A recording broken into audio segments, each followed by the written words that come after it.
Selamat datang di channel kesehatan.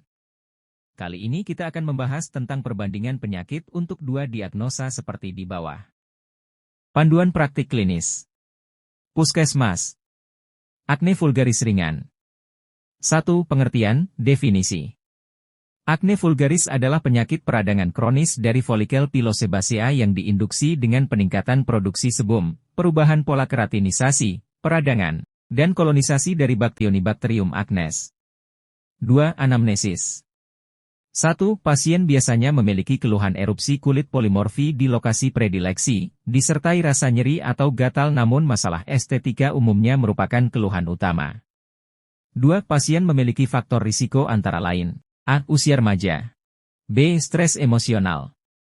C. Merokok. D. Riwayat akne dalam keluarga. E. Banyak makan makanan berlemak dan tinggi karbohidrat. 3. Pemeriksaan fisik. 1. Komedo berupa papul miliar yang di tengahnya mengandung sumbatan sebum.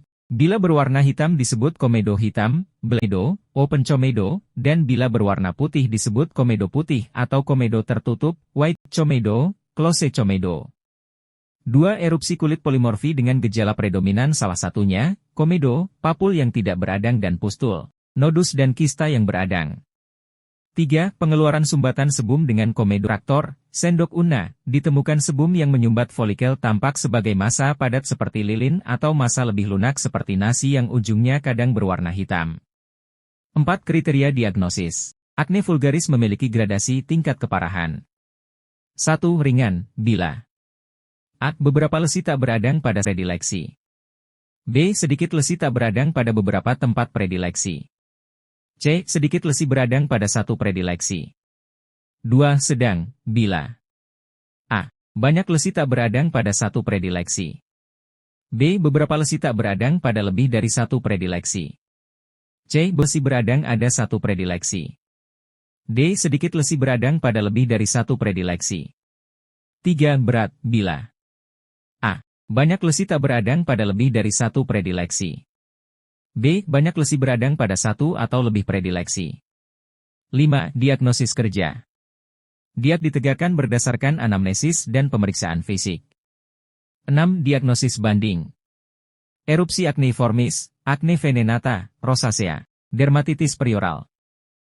7. Pemeriksaan penunjang. Tidak diperlukan pemeriksaan penunjang khusus untuk pemeriksaan ini. 8. Penata laksanaan. 1. Obat topikal yang dapat diberikan, oksitetrasiklin 1% atau clindamycin fosfat 1%. 2. Antiperadangan topikal, hidrokortison 1 hingga 2,5%. 3. Sistemik. Pengobatan sistemik ditujukan untuk menekan aktivitas jasad renik di samping juga mengurangi reaksi radang, menekan produksi sebum.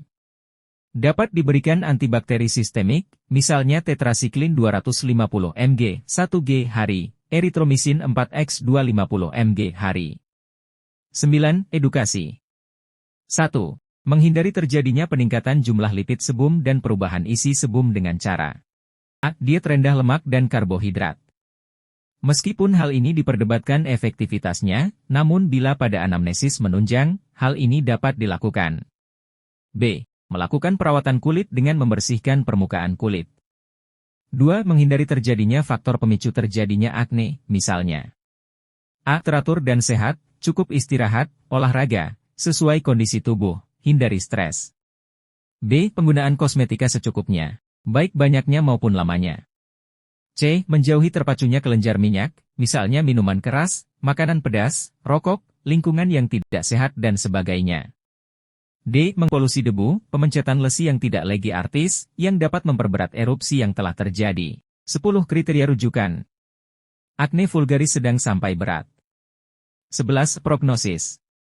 Prognosis umumnya bonam. Akne vulgaris umumnya sembuh sebelum mencapai usia 30-40-an. 11. Referensi. Kementerian Kesehatan RI dan WHO. Buku Saku Pelayanan Kesehatan Ibu di Fasilitas Kesehatan Dasar dan Rujukan. Jakarta, Kementerian Kesehatan RI 2013, Kementerian Kesehatan Republik Indonesia, 2013. Pityriasis versicolor, tinea versicolor. 1. Pengertian, definisi. Tinea versicolor adalah penyakit infeksi pada superficial kulit dan berlangsung kronis yang disebabkan oleh jamur Malassezia furfur. Prevalensi penyakit ini tinggi pada daerah tropis yang bersuhu hangat dan lembab. 2. Asis. Pasien pada umumnya datang berobat karena tampak bercak putih pada kulitnya. Keluhan gatal ringan muncul terutama saat berkeringat, namun sebagian besar pasien asimptomatik. Faktor risiko. 1. Sering dijumpai pada dewasa muda, kelenjar sebasea lebih aktif bekerja. 2. Cuaca yang panas dan lembab. 3. Tubuh yang berkeringat. 4. Imunodefisiensi. 3. Pemeriksaan fisik. Tanda patognomonis. Lesi berupa makula hipopigmentasi atau berwarna-warni, berskuama halus, berbentuk bulat atau tidak beraturan dengan batas tegas atau tidak tegas. Skuama biasanya tipis seperti sisik dan kadangkala hanya dapat tampak dengan menggores kulit, fingernail sign. Predileksi di bagian atas dada, lengan, leher, perut, kaki, ketiak, lipat paha, muka dan kepala. Penyakit ini terutama ditemukan pada daerah yang tertutup pakaian dan bersifat lembab. 4. Kriteria diagnosis. Diagnosis ditegakkan berdasarkan anamnesis dan pemeriksaan fisik. 5. Diagnosis kerja. Pityriasis versicolor, tinea versicolor. 6. Diagnosis banding. Vitiligo, dermatitis seborrheic, pityriasis alba, morbus Hansen, asma. 7. Pemeriksaan penunjang. Tidak dapat dilakukan di puskesmas. 8. Penata laksanaan. 1. Pasien disarankan untuk tidak menggunakan pakaian yang lembab dan tidak berbagi penggunaan barang pribadi dengan orang lain. 2. Pengobatan terhadap keluhannya dengan A. Pengobatan cal. Derivat azol topikal, antara lain miconazol dan clotrimazol. B. Pengobatan sistemik diberikan apabila penyakit ini terdapat pada daerah yang luas atau jika penggunaan obat topikal tidak berhasil.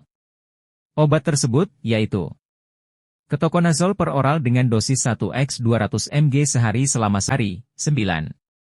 Edukasi.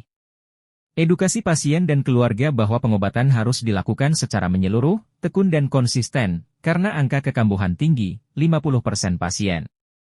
Infeksi jamur dapat dibunuh dengan cepat tetapi membutuhkan waktu berbulan-bulan untuk mengembalikan pigmentasi ke normal. Pencegahan, diusahakan agar pakaian tidak lembab dan tidak berbagi dengan orang lain untuk penggunaan barang pribadi. 10. Kriteria rujukan. Sebagian besar kasus tidak memerlukan rujukan. 11. Prognosis. Prognosis umumnya bonam. 12. Referensi. Keputusan Kesehatan Republik Indonesia Nomor HK-02-02, Menkes 514/2015 tentang panduan praktik klinis bagi dokter di fasilitas pelayanan kesehatan tingkat pertama.